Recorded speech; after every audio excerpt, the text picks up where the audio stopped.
की जय। राधा कृष्ण भगवान की जय।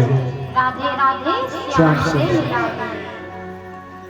तो सुखदेव जी ने अपने मातृ के गर्भ को ही एक भगवान का घर बना दिया और कहते हैं कि जैसे ही भगवान ने एक क्षण के लिए मोह माया को बंद किया तो तुरंत निकल के सीधे वन में चलने लगे। तो कहते हैं कि भगवान के कितने अवतार है, तो क्या कहते हैं भगवान अजन्मा है।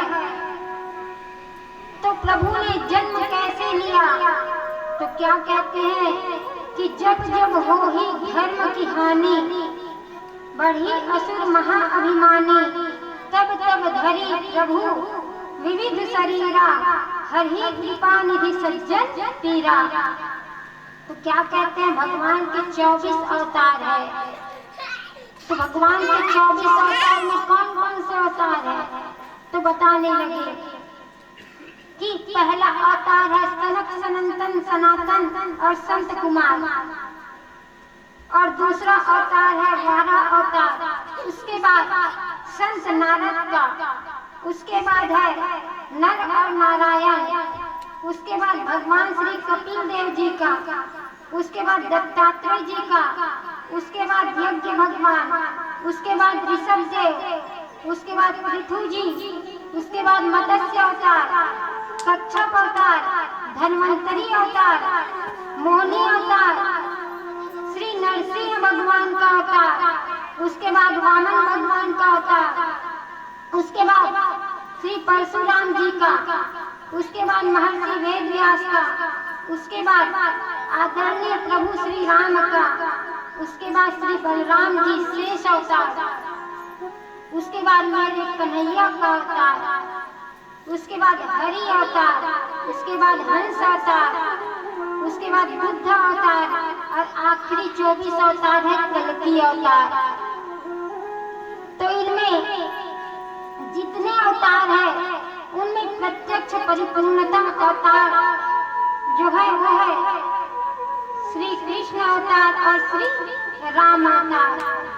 तो कृष्ण और राम अलग तो नहीं है, दोनों एक ही है। तो कहते हैं ना राम कृष्ण दो एक है, अंतर नहीं दिनेश, इनके नयन गंभीर है, उसके चपल विशेष। तो क्या कहते हैं राम के नयनों में गंभीरता है और कृष्ण के नयनों में चपलता है। तो आज सुखदेव जी जैसे ही जन्म लिए तो सीधे वन में चलने लगे। इधर व्यास जी दौड़ लगा रहे पीछे से, बेटा रुक जा सुखदेव रुक जा। कहाँ रुकने वाले, जो पेड़ के पत्ते हैं ना चिकने चिकने, वो कह रहे हैं कि ये तुम्हारा पुत्र कहाँ आएगा वापस, ये तुम्हारा पुत्र नहीं, ये तुम्हारा परबरा है, तुम्हारे बाबा का बाबा है, भला तुम इसे कैसे खींच के ले आओगे, नहीं ला सकते। अब जैसे ही कहा तो इधर सरोवर में स्त्रियां स्नान कर रही होती है बिना वस्त्र के। अब जैसे ही बिना वस्त्र के स्नान कर रही होती है तो सुखदेव जी 12 वर्ष के थे, ना तो शरीर में एक अंग में कपड़ा नहीं था, लंगोट भी धारण नहीं किए थे। अब जैसे ही सीधे जा रहे हैं तो जो स्त्रियां स्नान कर रही होती है बिना वस्त्र के, देख के अनदेखा कर दिया, कोई शर्म लाज कुछ नहीं आ रहा है उनको। अब इधर से उसके पिताजी आ रहे थे व्यास जी, अब उसे देखा तो देख के सभी शर्माने लग गई कि बाबा जी हमें क्षमा कर दीजिए। तुरंत अपने कपड़े को पहनने लग गई, हमने आपको देखा ही नहीं आते। तो व्यास जी कहने लगे कि तुम ये बताओ, मेरा जब नव युवक का जवान पुत्र जब यहाँ से गया तो तुम्हें शर्म नहीं आई क्या? और मैं तो बूढ़ा हो गया हूँ, वृद्ध हो गया हूँ, मुझे देख के तुम शर्मा रही हो। अब जैसे ही कहा तो पता है उस स्त्रियों ने क्या कहा, देखिए बाबा आप जो है ना वो गृहस्थ जीवन भोग चुके और सुखदेव जी इसे कुछ चीज का आभास नहीं, परिवार क्या है, पत्नी क्या है, पुत्र क्या है, किसी के मोह माया में नहीं पड़े हैं और आप तो सब चीज भोग चुके हो, इसी कारण हमें आपसे लज्जा आ रही है। अब जैसे ही कहा तो कहते हैं कि मैं इसे कैसे लेके आ सकता हूँ, मैं अपने पुत्र को वापस कैसे ला सकता हूँ, तो मैं तो नहीं ला सकता, मेरे पास तो सामर्थ्य ही नहीं है। तो ये वेद व्यास जी कौन है? वेद व्यास जी कौन है तो पूछते हैं, तो कहते हैं सूत जी ने कहा बहुत सुंदर, आपका नारायण के पुत्र है ब्रह्मा, ब्रह्मा के पुत्र है वशिष्ठ और वशिष्ठ के पुत्र ही शक्ति है, शक्ति के पुत्र है पराशर और पराशर के पुत्र है महर्षि वेद व्यास जी। तो कैसे जन्म हुआ इनका बताइए। अब जैसे ही कहा तो कहने लगते हैं कि पौराणिक काल में एक ऋषि थे जिसका नाम था पराशर। उसके पिता की मृत्यु राक्षसों ने कर दी थी। पराशर ऋषि के जो पिता थे उसकी मृत्यु राक्षसों ने कर दी थी। तो आज पराशर जी वन में जा रहे हैं, मैं भगवान से तपस्या करके वर बनूंगा और इन राक्षसों को मारूंगा। तो उसकी पत्नी थी, वो कहने लगी आप जा रहे हो वो तो ठीक है, लेकिन मुझे भी कुछ चाहिए। तो पराशर ऋषि समझ गए क्या चाहिए, तो कहने लगे चिंता मत करो, वो शुक्राणु के लिए बोल रही है, समझ गए। तो चिंता मत करो, मैं किसी के हाथ में शुक्राणु भिजवा दूंगा। और पराशर ऋषि चले गए। अब जैसे ही गए बहुत दिनों के बाद में याद आई पराशर ऋषि को, हाँ मेरी पत्नी तो याद कर रही होगी मुझे, तो उसके लिए भेजना चाहिए शुक्राणु। अब बोले वो सिद्धि प्राप्त करने गए थे, तो हाँ पीपल के पत्ते में शुक्राणु निकाला और जैसे ही निकाले तो एक कौवे के जरिए उसे भेज रहे थे। अब जैसे ही कौवा लेके जा रहा था, इधर गिद्ध आया और आके नोचने लग गया। तो पीपल के पत्ते में जो शुक्राणु था ना, वो न वही नदी में गिर गया और नदी में मछली थी वो निकल गई। अब जैसे ही निकल गई तो उस मछली के गर्भ से एक कन्या पैदा हो गई।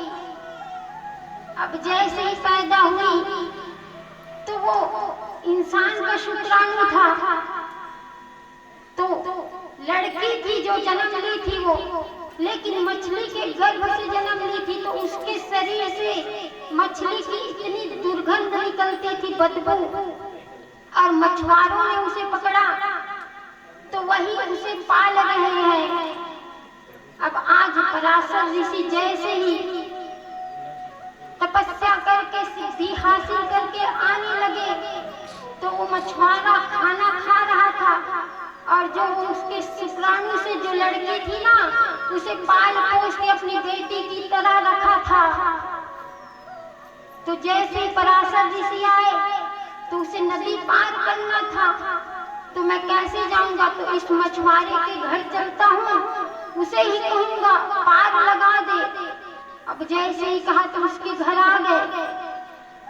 अब जैसे ही पार करवा दो भैया मुझे, तो मछुआरा कहने लगा कि भैया मैं तो अभी भोजन कर रहा हूँ, मैं अभी नहीं जा सकता। मेरी बेटी जो है ये, उसका नाम रख दिया था मत्स्यगंधा। अब मत्स्यगंधा तुम बेटी जाके छोड़ के आ जाओ, नाव के उस पार करके आ जाना। अब जैसे ही नाव में बैठे मत्स्यगंधा और पराशर ऋषि, तो इतनी सुंदर थी मत्स्यगंधा, बहुत ज्यादा सुंदर थी। तो उसकी सुंदरता को देख के पराशर ऋषि कहने लगे बीच नदी में कि मैं तुमसे संबंध बनाना चाहता हूँ, तुम मुझसे संबंध बना सकती हो। तो वो कहने लगती है मत्स्यगंधा, नहीं, कुंवारी अवस्था में ये सब चीज पाप है, मैं ये सब नहीं कर सकती। पराशर ऋषि बार बार उसे कहने लगे एक बार संबंध बना लो, एक बार। नहीं नहीं, मत्स्यगंधा कहती नहीं। फिर बार बार बोलने पर राजी तो हुई, लेकिन क्या कहते हैं, मेरी 3 शर्त है, मत्स्यगंधा कहने लगी। तो पराशर ऋषि बोले बताओ क्या शर्त है। तो कहती है कि इस बीच नदी में हम लोग संबंध बनाएंगे, तो यहाँ कोई देखे मत हम दोनों को। तो पराशर ऋषि ने कहा ठीक है।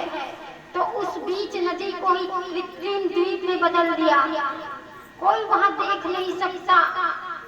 अब दूसरी शर्त ये है कि जो मैं कुंवारी हूँ तो मैं संबंध बनाऊंगी तो मेरे कलंक लगेगा कुंवारी जीवन पर, तो मेरे जीवन में ये मत आए कि मैं कुछ की हूँ, तो हमेशा मैं कुंवारी ही रहूं। तो कहने लगे ठीक है, एक पुत्र होगा उसके बाद तुम कुंवारी हो जाओगी। अब कहा तीसरी शर्त बोले।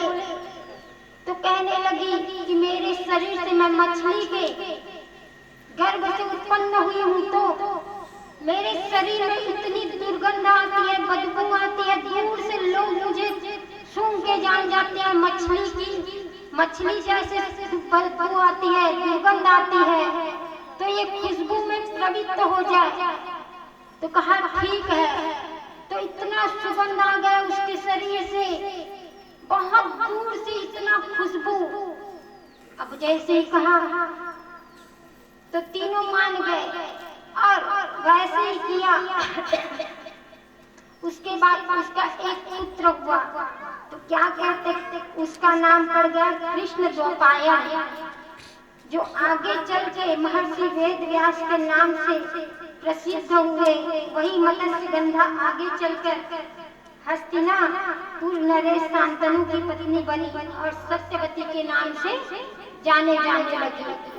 तो सत्यवती जैसे व्यास जी जन्म लिए, तो जन्म लेके सीधे वन में जाने की सोचने लगे।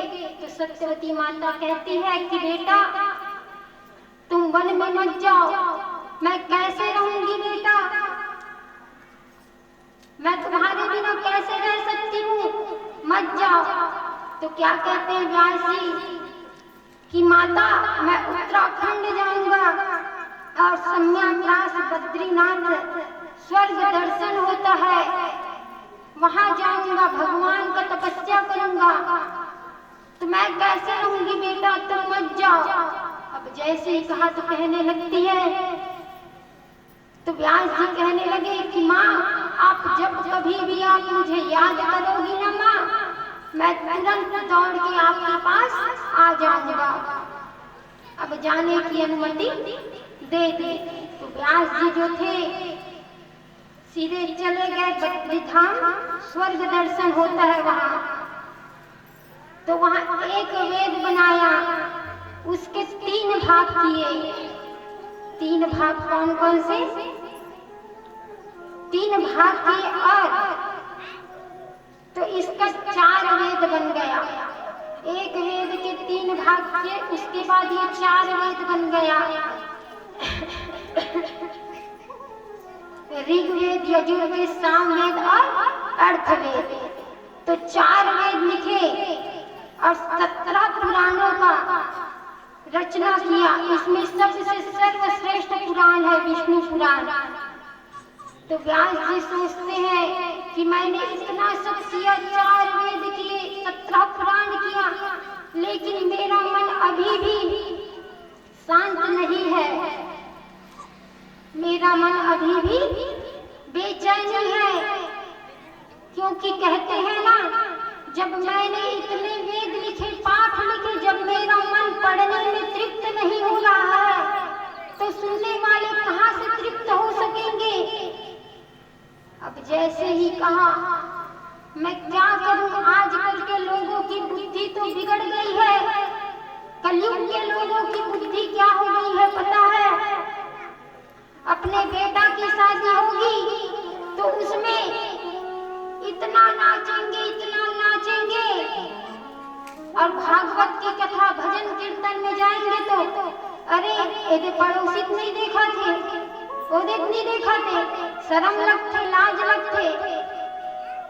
और वही शादी में इतना डांस करेंगे, इतना डांस करेंगे, तब उसे शर्म नहीं लगती। तो भगवान कहते हैं कि जो अपने बेटे की शादी में नाचते हैं, अपने पोते की शादी में, चाहे किसी की भी शादी में नाचे, सिर्फ भगवान को छोड़ के, भगवान की शादी को छोड़ के। अगर बेटे पोते की शादी में नाचते हैं तो भगवान कहते हैं मैं 84 लाख योनि तक उसे नचाऊंगा।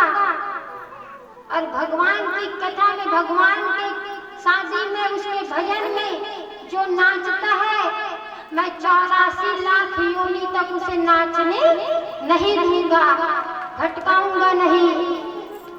अब जैसे ही कहा, बोलिए बांके बिहारी लाल की जय। तो जैसे ही कहा तो ठीक है,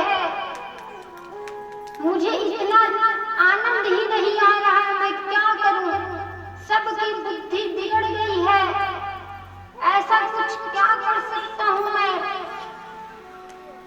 तो मैं कल बताई ना कि कैसे नहीं बैठना चाहिए, पैर को उठा के, हाथ मोड़ के। ये आसन दरिद्र आसन है, अगर इंद्र भी बैठ जाए वो भी दरिद्र हो जाएगा। हम